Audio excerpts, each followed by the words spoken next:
शेतकऱ्यांची कर्जमाफी आता झालेली आहे। या संदर्भात JR 2 जून 2024 रोजी जारी करण्यात आला आहे। ज्या शेतकऱ्यांचं कर्ज थकीत होतं, जे शेतकरी रेग्युलर कर्ज घेऊन परतफेड करत होते, अशा शेतकऱ्यांना कर्जमाफीची जो काही लाभ आहे तो आता मिळणार आहे। 1 एप्रिल 2019 ते 31 मार्च 2025 पर्यंत ज्या शेतकऱ्यांचे कर्ज थकीत आहे, अशा शेतकऱ्यांना 2 लाखपर्यंत कर्ज माफी होणार आहे। जे शेतकरी रेग्युलर कर्ज भरत होते 2023-24, 2024-25, 2022-23 या तिन्हीपैकी वर्षामध्ये जे रेग्युलर कर्ज भरले असेल, अशा शेतकऱ्यांना 50,000 रुपये अनुदान मिळणार आहे। या कर्जमाफीमध्ये कोणते शेतकरी अपात्र आहेत आणि कोणते शेतकरी पात्र आहेत, काय आहे नेमकं निकष, या व्हिडिओमध्ये संपूर्ण माहिती आपण बघूया। हा व्हिडिओ नक्की शेवटपर्यंत पहा। तर नमस्कार मित्रांनो, मी अजय धनगर, तुम्ही पाहत आहात महाराष्ट्र अपडेट या यूट्यूब चॅनल।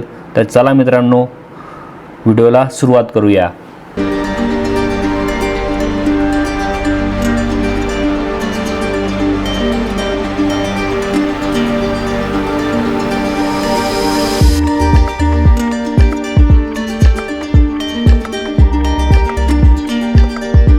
मित्रांनो, पुण्यश्लोक अहिल्याबाई होळकर शेतकरी कर्जमुक्ती योजना 2026 या अंतर्गत महाराष्ट्रातील शेतकरी राज्यातील ग्रामीण अर्थव्यवस्था हा महत्त्वाचा भाग आहे।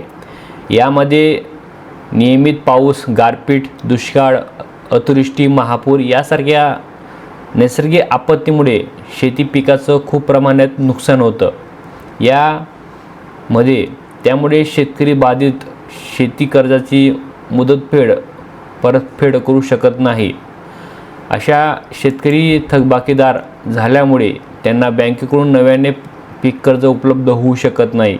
अशा शेतकऱ्यांना कर्जाचा बोजा कमी करण्यासाठी शासनाने छत्रपती शिवाजी महाराज शेतकरी सन्मान योजना 2017, महात्मा फुले ज्योतिराव फुले शेतकरी कर्जमुक्ती योजना 2019 व महात्मा ज्योतिराव फुले शेतकरी कर्जमुक्ती योजनेअंतर्गत प्रोत्साहनपर लाभ योजना 2022 जारी करून शेतकऱ्यांना वेळोवेळी भरीव मदत केली आहे। यामध्ये 2026 या अर्थसंकल्पीय अधिवेशनामध्ये 6/3/2023 मुख्यमंत्री महोदय यांनी या अधिवेशनामध्ये 2026च्या अर्थसंकल्पीय अधिवेशनामध्ये 6/3 रोजी मुख्यमंत्री महोदय यांनी अर्थसंकल्प सादर करताना राज्यातील 30/9/2025 रोजी पीक कर्ज थकीत असणाऱ्या पात्र शेतकऱ्यांना 2 लाखपर्यंत कर्जमुक्ती देण्यासाठी पुण्यश्लोक अहिल्याबाई होळकर शेतकरी कर्जमुक्ती योजना जाहीर करण्यात आली आहे। जे शेतकरी कर्ज घेऊन नियमित परतफेड करतात, अशा शेतकऱ्यांना प्रोत्साहनपर या हेतूने 50,000 प्रोत्साहन लाभ देण्यात येईल, अशी घोषणा मुख्यमंत्री महोदय यांनी अधिवेशनामध्ये करण्यात आली आहे। या संदर्भात शासनाचे काय निर्णय आहेत ते आपण बघूया।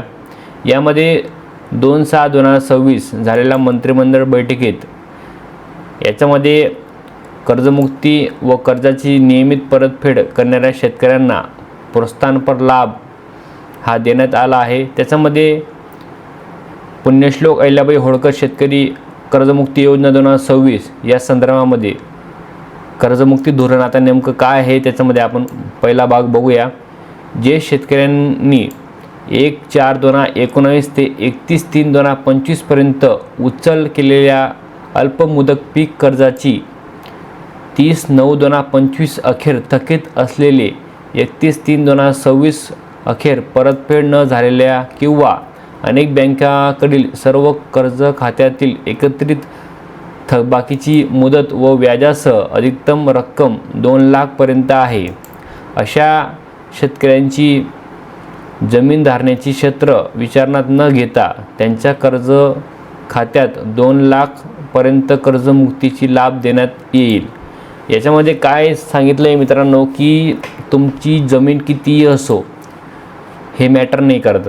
तुमचं कर्ज 1/4/2019 ते 31/3/2026 पर्यंत जर परतफेड न झालेलं असेल तर तुम्हाला कर्ज हे सूट होणार आहे।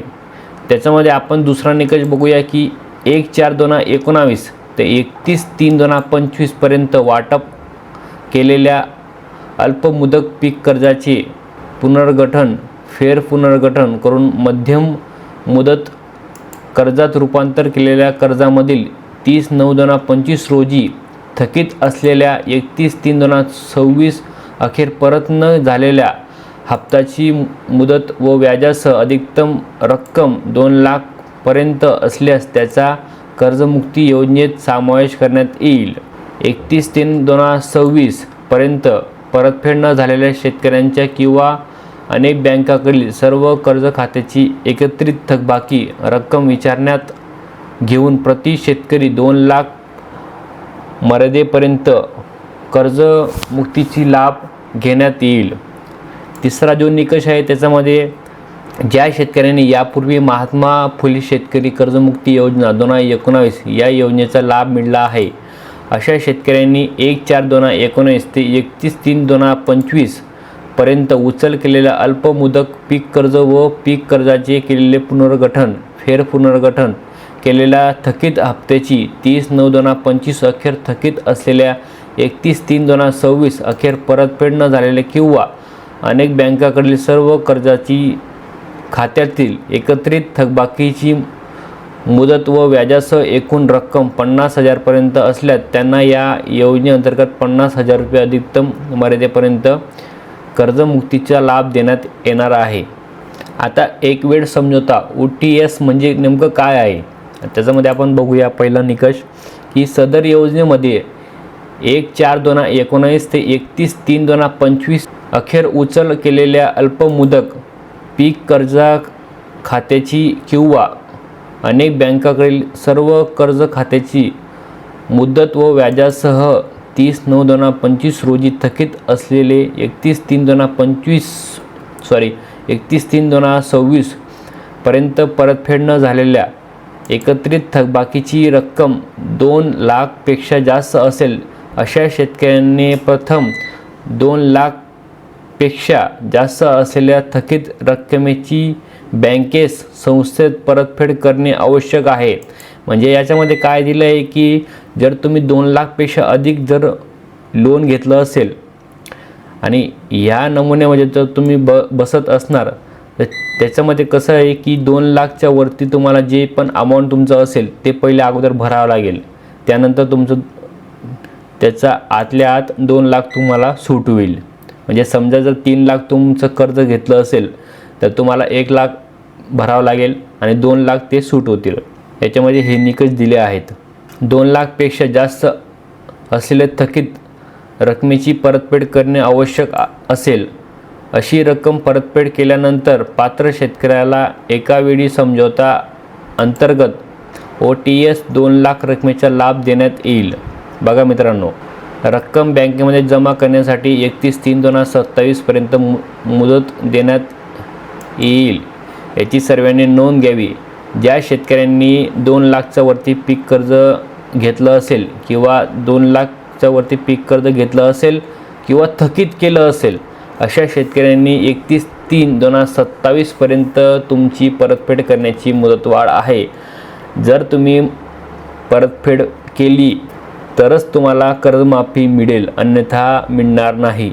आता दुसरा निकष काय आहे की ज्या शेतकऱ्यांना यापूर्वी महात्मा ज्योतिराव फुले कर्जमुक्ती योजना 2019चा लाभ मिळाला आहे अशा 1/4/2019 ते 31/3/2025 पर्यंत उचल केलेल्या अल्पमुदत पीक कर्जाचे केलेले पुनर्गठन फेरपुनर्गठन केलेल्या थकीत हप्त्याची 31/3/2025 अखेर थकीत असलेले 31/3/2026 अखेर परतफेड न झालेले किंवा अनेक बँकांकडील सर्व कर्ज खात्यातील एकत्रित थकबाकीची मुदत व व्याजासह एकूण रक्कम 50,000 पेक्षा जास्त असल्यास अशा शेतकऱ्यांना त्यांच्या थकीत रकमेपैकी 50,000 वरील संपूर्ण थकबाकी बँकेमध्ये जमा केल्यानंतरच त्यांना 50,000 रुपये प्रति एक वेळा समझोता योजनेचा लाभ देण्यात येईल.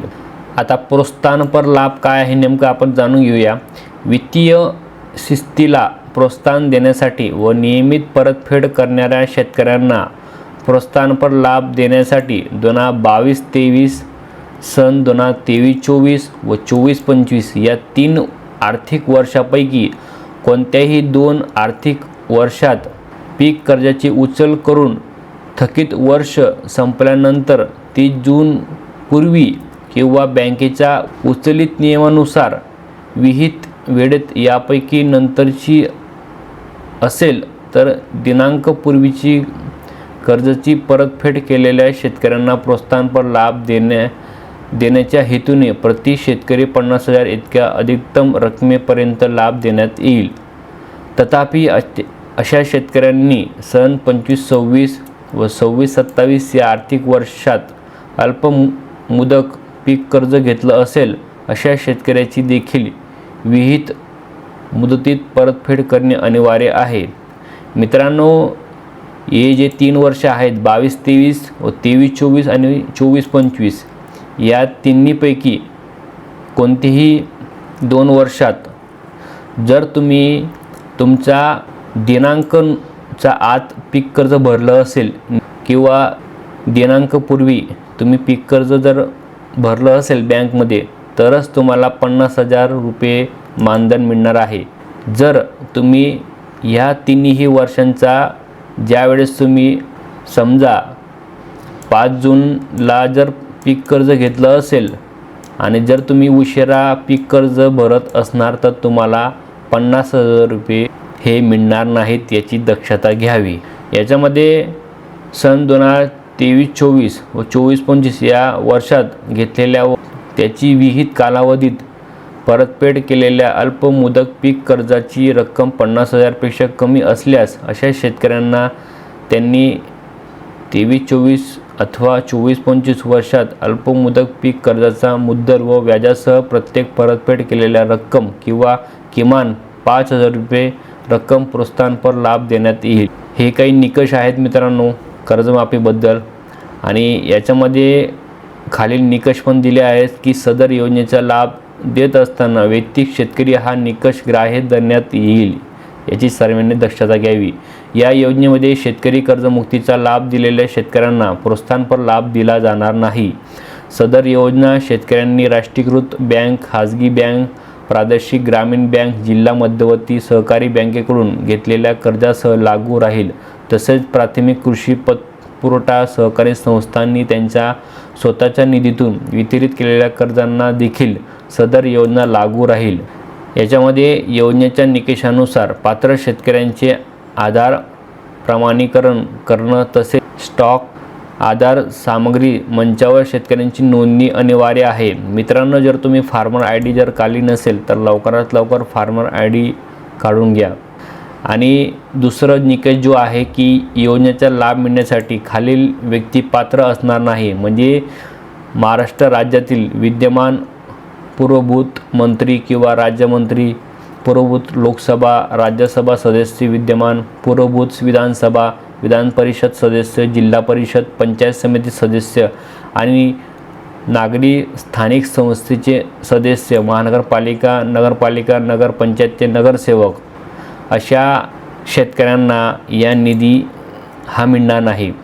दुसरं म्हणजे की केंद्र व राज्य शासनाचे काही अधिकारी कर्मचारी आहेत, त्यांना मासिक वेतन 25,000 पेक्षा जर जास्त असेल तर अशा शेतकऱ्यांना ही योजनेचा लाभ मिळणार नाही. व राज्यातील काही क्षेत्रामध्ये महावितरण, महाराष्ट्र औद्योगिक विकास महामंडळ, ST महामंडळ व अनुदानित संस्था या अधिकारी व कर्मचारी एकत्रित मासिक वेतन 25,000 पेक्षा जास्त असणाऱ्या शेतकऱ्यांना या योजनेचा लाभ मिळणार नाही. किंवा कृषी उत्पन्न बाजार समिती, सहकारी साखर कारखाना, सहकारी सूतगिरणी, नागरी सहकारी बँक, जिल्हा मध्यवर्ती सहकारी बँक, महाराष्ट्र राज्य सहकारी बँक, सहकारी दूध संस्था किंवा संस्थेचे पदाधिकारी, अध्यक्ष, उपाध्यक्ष, संचालक मंडळ अधिकारी व कर्मचारी यांचे एकत्रित वेतन जर 25 पेक्षा जास्त असणाऱ्या व्यक्ती तथापि सहकारी साखर कारखान्याचे हंगामी कामगार योजनेसाठी अपात्र असणार नाहीत. मित्रांनो, या योजनेची अंमलबजावणी करण्यासाठी याच्यामध्ये संपूर्ण ऑनलाईन पद्धतीने करण्यात येणार आहे. या अनुषंगाने ही समिती स्थापन करण्यात आली आहे. अशा प्रकारे हा GR आहे. मित्रांनो, GR बघायचा असेल तर तुम्हाला www.maharashtrain.com या संकेतस्थळावर जाऊन तुम्ही बघू शकता किंवा आपल्या व्हिडिओच्या डिस्क्रिप्शनमध्ये लिंक दिली आहे, त्याच्यावरती क्लिक करून तुम्ही बघू शकता. असे नवीन नवीन व्हिडिओ पाहण्यासाठी आपला चॅनलला नक्की सबस्क्राईब करा, सपोर्ट करा. भेटूया नेक्स्ट व्हिडिओमध्ये. तोपर्यंत जय हिंद, जय महाराष्ट्र.